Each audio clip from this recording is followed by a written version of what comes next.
তরুণ প্রজন্ম যদি একবার গর্জে ওঠে মুসলিমদের, ইনশাআল্লাহ তাআলা তারা সকল বাতিলের ভিত্তি গুঁড়িয়ে দিতে পারে ইনশাআল্লাহ।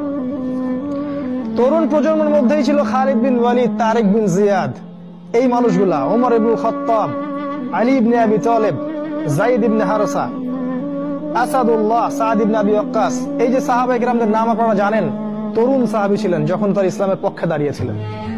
একাই ওমর সে সারা মক্কাকে পরিবর্তন করে ফেললো। এক হামজার সামনেই 20-30টা মানুষ দাঁড়াতে সাহস পাইত না।